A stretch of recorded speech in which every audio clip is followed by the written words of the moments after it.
tayo ng pagkain ng mga piggies, feeds. Meron tayong bieg, meron tayong natitira pang fatteners na apat na lang naman. Saka meron tayong mga breeders, mga inahin. So yun yung kailangan natin din yung feeds. Ayan, nandito na tayo sa bayan. Bibili tayo ng feeds dyan kay AMG Agrivet Trading. Bibili tayo ng feeds.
Alis na tayo rito kay AMG Agrivet.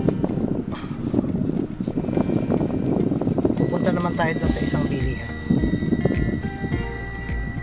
Nakuha na natin yung isa nating feeds.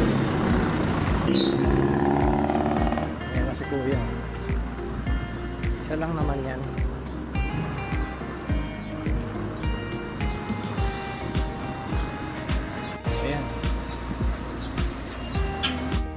Ayan, nakuha na natin yung feeds. Sobrang init talaga. Isang sako lang naman yun. Pero ang tagal kasi ang dami nakapila. Bawal mag-video dun sa loob ng warehouse. So nakuha na natin yung feeds. Doon tayo sa susunod na bayan. Kasi may kukuhanin pa rin akong isang klaseng feeds.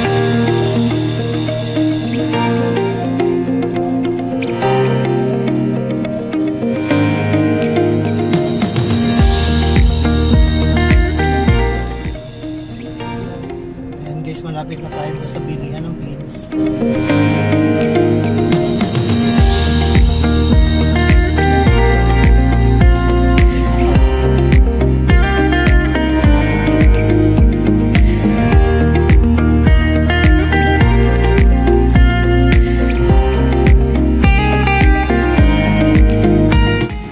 Dito tayo sa Vision.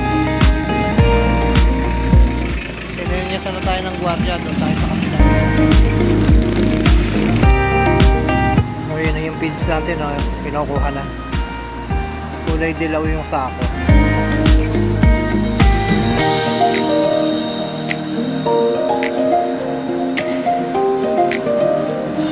Galing dito, naka forklift.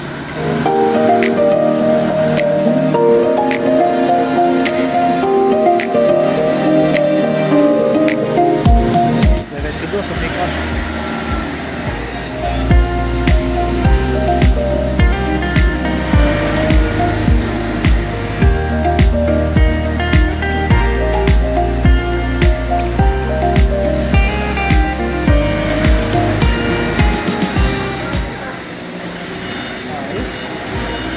Ayos na.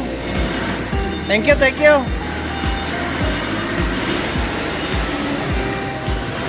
Halos puno na naman ang ating truck. Biyahe na tayo pa uwi. Pili tayo ngayon ng Parvo Booster dito kay Cebu Accorda Acebo.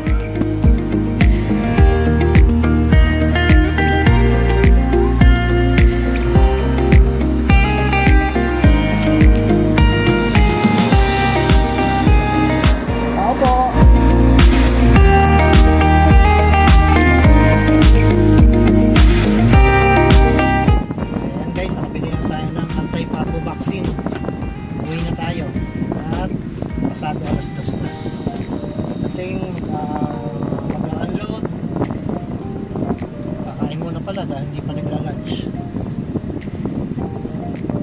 Tapos mag-unload. Mamaya, diretso na ulit sa piggery. Pauwi na tayo.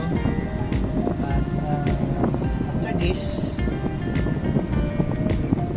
uwi na tayo. So mamaya magkita-kita na lang tayo mamaya guys. Tapos na tayong bumili ng lahat ng kailangan natin. Tatlong klaseng feeds, magkakaibang warehouse.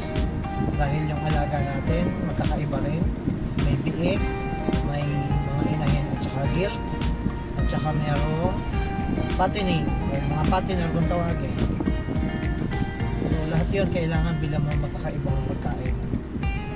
Kung alin yung tried and tested na namin, doon kami bumibili. Hindi baling matagal na ng pagbili. At least hindi ka mag-worry na maaaring magkasakit o mabaguhan yung pagkain nila. Kasabay doon, syempre yung mga kailangan ng mga alaga natin, yung mga vitamins, tsaka mga anti-stress na gamot na hinahalo sa feeds. Kasabay na rin pag pumunta ng bayan, sabay-sabayan na lahat. Mga basic necessities sa bahay, bigas, kanin, bigas, tinapay, mga condiments, gulay, karne, as needed. Yun ang mga basically yun ang mga binibili ko eh. So mamaya pagdating sa bahay mag-unload, tapos pahinga lang ng konti, diretso na ulit sa backyard, sa piggery. Ganun talaga buhay eh. Ganun ang trabaho dito sa probinsya. Pero bago ko gawin yun, pagkarating kakain muna ako. Kasi hindi pa kumain ng lunch.